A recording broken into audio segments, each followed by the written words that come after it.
Welcome to SS news. నేను మీ శోభ.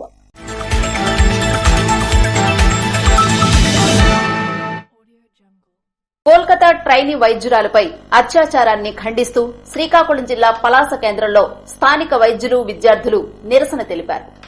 పశ్చిమ బెంగాల్ రాష్ట్రం కోల్కతాలో ట్రైనీ వైద్యురాలపై అత్యాచారం చేసి హత్య చేసిన ఘటన దేశవ్యాప్తంగా సంచలనం రేపిన విషయం తెలిసిందే. ఈ ఘటనను తీవ్రంగా ఖండిస్తూ శ్రీకాకుళం జిల్లా పలాస కేంద్రంలో స్థానిక వైద్యులు, విద్యార్థులు, ప్రజా సంఘాలు శనివారం చేసిన నిరసన ర్యాలీకి స్థానిక ఎమ్మెల్యే గౌతు శిరీష మద్దతు తెలిపారు. ఆర్టీసీ కాంప్లెక్స్ నుంచి కేటీ రోడ్ మీదుగా కాశీబుగ్గ బస్టాండ్ వరకు ర్యాలీగా వెళుతూ మానవహారంగా ఏర్పడి నిరసన తెలిపారు.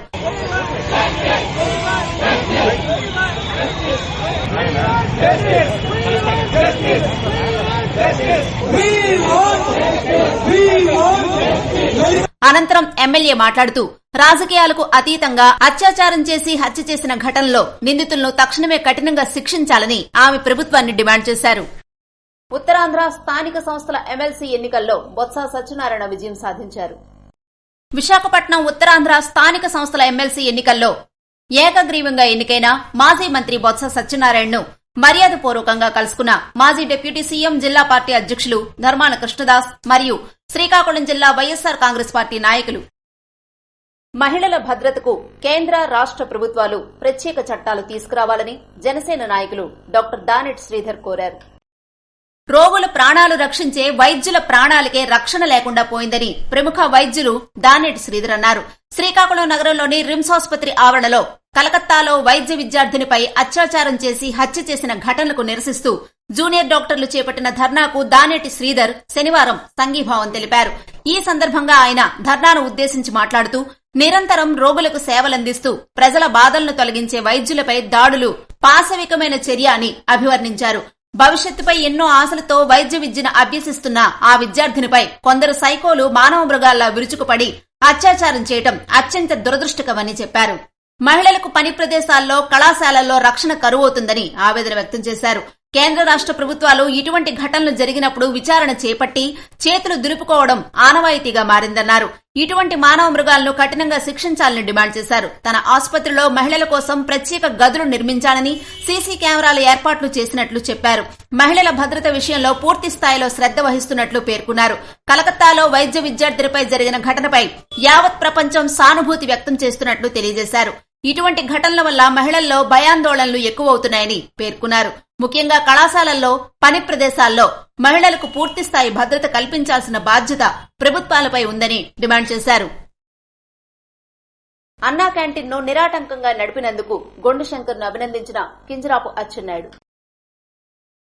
కూటమి ప్రభుత్వం పేదల ప్రభుత్వమని వ్యవసాయ, మార్కెటింగ్, పశుసంవర్ధక శాఖ మంత్రి కింజరాపు అచ్చెన్నాయుడు అన్నారు. ముందుగా శ్రీకాకుళం నగరంలోని 7 రోడ్ల కూడల్లో దివంగత మహానేత నందమూరి తారక రామారావు, దివంగత కేంద్ర మంత్రి కింజరాపు ఎర్రన్నాయుడు విగ్రహాలకు పూలమాలలు వేసి నివాళులర్పించారు. శ్రీకాకుళం నగరంలోని 7 రోడ్ల కూడలి, పాత బస్టాండ్లలో మంత్రి అచ్చెన్నాయుడు అన్నా క్యాంటీన్లను ప్రారంభించారు. ఈ సందర్భంగా నిర్వహించిన సమావేశంలో ఆయన మాట్లాడుతూ పేదలకు కడుపు నిండా భోజనం పెట్టే ఈ గొప్ప కార్యక్రమాన్ని ప్రారంభించడం ఎంతో ఆనందంగా ఉందన్నారు. సీఎం చంద్రబాబు నాయుడు మానసపుత్రిక అన్నా క్యాంటీన్ కార్యక్రమమని, ప్రజలు కూడా ఈ కార్యక్రమానికి సహకరించాలని కోరారు. సేవాభావంతో ముందుకు వచ్చి అన్నా క్యాంటీన్లకు విరాళాలు ఇచ్చి పేదల కడుపు నింపడంలో మీ వంతు పాత్ర పోషించాలని అచ్చెన్నాయుడు ప్రజలకు పిలుపునిచ్చారు. నాడు స్వాతంత్ర్య ఉద్యమ సమయంలో డొక్కా సీతమ్మ గోదావరి దాటి వచ్చిన ప్రతి ఒక్కరికి కడుపు నిండా అన్నం పెట్టేదని గుర్తు చేశారు. ఏ సౌకర్యాలు లేని సమయంలోనే పేదల కడుపు నింపిన గొప్ప మహోన్నత వ్యక్తిత్వం కలిగిన గొప్ప మానవతావాది డొక్కా సీతమ్మ అని కొనియాడారు. అటు తరువాత 1983లో అధికారంలోకి వచ్చిన తర్వాత దివంగత మహానేత నందమూరి తారక రామారావు తిరుపతిలో అన్నదాన ట్రస్టును ప్రారంభించారని చెప్పారు. ప్రతిరోజు వేలాది మంది భక్తులు వచ్చి తన ఆకలి తీర్చుకునేవారని చెప్పారు. ఈ ట్రస్టుకు దాతల నుంచి 1000 కోట్ల రూపాయలు ఆదాయం వచ్చిందని, దాన్ని బ్యాంకుల్లో ఉంచి దాని వడ్డీతోనే నిత్యాన్నదాన కార్యక్రమాలు కొనసాగించారని అన్నారు. వారి స్ఫూర్తితో చంద్రబాబు నాయుడు 2014 నుంచి 2019 మధ్య రాష్ట్ర వ్యాప్తంగా 200కు పైగా అన్నా క్యాంటీన్లను ఏర్పాటు చేశారని చెప్పారు. పేదవాడి కడుపు నింపేందుకు భవనాలు నిర్మించి పరిశుభ్రమైన వాతావరణంలో నాణ్యమైన భోజనాన్ని 15 రూపాయలకే అందించామని చెప్పారు. అయితే 2019లో ప్రభుత్వం మారిన తర్వాత అన్నా క్యాంటీన్లు మూతపడ్డాయని, ఆవేదన వ్యక్తం చేశారు. జగన్మోహన్ రెడ్డి ఓ నరరూప రాక్షసుడని, అన్నా క్యాంటీన్లను మూసేయొద్దని దండాలు పెట్టామని తెలిపారు. ఈ పథకం ప్రభుత్వానికి భారం కాదని, దాతలు వస్తారని, పథకం కొనసాగించాలని అంటే పట్టించుకోలేదని చెప్పారు. అన్నా క్యాంటీన్లు మూసేస్తే సొంత డబ్బులతో అన్నా క్యాంటీన్లు పెడతామంటే వాటి కోసం వేసిన షెడ్లను కూడా తొలగించి అన్నా క్యాంటీన్ అన్న మాట కూడా వినిపించకుండా చెయ్యాలన్న కుట్రతో జగన్మోహన్ రెడ్డి పన్నాగం పన్నారని వివరించారు. కూటమి ప్రభుత్వం అధికారంలోకి వచ్చిన వెంటనే 5 సంతకాల్లో అన్నా క్యాంటీన్ ఏర్పాటుపై కూడా సంతకం చేయడం జరిగిందన్నారు. రాష్ట్రంలో అన్నా క్యాంటీన్లు మూతపడిన తర్వాత పేదలకు, రోజువారీ కూలీలకు కడుపు నింపాలన్న ఆలోచనతో టెక్కలి, పాతపట్నంలో, శ్రీకాకుళం నగరంలో అన్నా క్యాంటీన్లు ప్రారంభించాలని పిలుపునిచ్చానని మంత్రి అచ్చెన్నాయుడు తెలిపారు. శ్రీకాకుళం నియోజకవర్గంలో ఎమ్మెల్యే గొండు శంకర్ నగర పరిధిలోని 5 చోట్ల మొబైల్ వ్యాన్లను ఏర్పాటు చేసి 484 రోజుల సుదీర్ఘ కాలం పాటు తన సొంత ఖర్చులతో అన్నా క్యాంటీన్ కొనసాగించారని మంత్రి గుర్తు చేశారు. మండుటెండల్లోనూ, జోరు వానల్లోనూ, పండగలున్నా, బందులున్నా ఏనాడు అన్నా క్యాంటీన్ మూసివేసింది లేదని, నిర్విరామంగా కొనసాగించిన గొప్ప మానవతావాది గొండు శంకర్ అని కొనియాడారు. సుమారు 2,50,000 మందికి అన్నం అందించిన గొండు శంకర్ కు ఆశీస్సులు ఎల్లప్పుడూ ఉంటాయని అచ్చెన్నాయుడు చెప్పారు. గత 10 రోజులుగా దువ్వాడ వాణి కొనసాగిస్తున్న నిరసనను విరమించుకోవాల్సిందిగా పోలీసులు కోరారు. శ్రీకాకుళం జిల్లా టెక్కలిలో కుటుంబ కలహాల నేపథ్యంలో 10 రోజులుగా నిరసన కొనసాగిస్తున్న నేపథ్యంలో దువ్వాడ వాణిని శాంతి భద్రతలకు దృష్ట్యా నిరసన విరమించాలని ఎస్ఐ వెంకట్రమణ కోరారు. అందుకు దువ్వాడ వాణి సీఐతో ఫోన్లో మాట్లాడి తన లాయర్తో మాట్లాడి చెప్తానని ఖరాఖండిగా సమాధానమిచ్చారు. రాగోలు పంచాయతీని కార్పొరేషన్లో కలపాలి అని మండల సర్వసభ్య సమావేశంలో శ్రీకాకుళం ఎమ్మెల్యే గొండు శంకర్ పేర్కొన్నారు. అధికారులు, ప్రజాప్రతినిధులు సమన్వయంతో కలిసి పనిచేయాలని, శ్రీకాకుళం రూరల్ మండలాన్ని రాష్ట్రంలోనే నెంబర్ 1 మండలంగా తీర్చిదిద్దుకునేలా ప్రతి ఒక్కరూ కృషి చేయాలని శ్రీకాకుళం ఎమ్మెల్యే గొండు శంకర్ పిలుపునిచ్చారు. శ్రీకాకుళం నగరంలోని ఎంపీడీఓ కార్యాలయంలో ఎంపీపీ అంబటి నిర్మల అధ్యక్షతన శనివారం మండల సర్వసభ్య సమావేశం నిర్వహించారు. ఈ సమావేశంలో ప్రభుత్వ పథకాలపై సమీక్ష నిర్వహించారు. ఈ సందర్భంగా ఎమ్మెల్యే గొండు శంకర్ మాట్లాడుతూ ఇప్పటికే ప్రారంభించిన పనులను అసంపూర్తిగా నిలిపివేయవద్దని, వాటిని పూర్తి చేయాలని, బిల్లులు చెల్లించే బాధ్యత తనదని కాంట్రాక్టర్లకు సూచించారు. నైరా, కల్లేపల్లి గ్రామాల్లో ఎస్సీ సామాజిక భవన నిర్మాణాలను కూడా పూర్తి చేయాలని చెప్పారు. ఫేజ్ 1-2లో తవ్విన రోడ్లను నిర్మాణం పూర్తి చేయాలని సూచించారు. అలాగే మధ్యలో నిలిపేసిన పనులకు సంబంధించి జిల్లా పరిషత్ నుంచి నిధులు రావాల్సి ఉంటే ఆ నిధులను తెప్పించాలని జెడ్పీటీసీ రొప్ప దివ్యకు సూచించారు. గత ప్రభుత్వం అభివృద్ధిని పూర్తిగా విస్మరించిందని, గ్రామాల్లో కనీస మౌలిక సదుపాయాల కల్పన కూడా చేయకుండా ప్రజలను గాలికి వదిలేసిందని అన్నారు.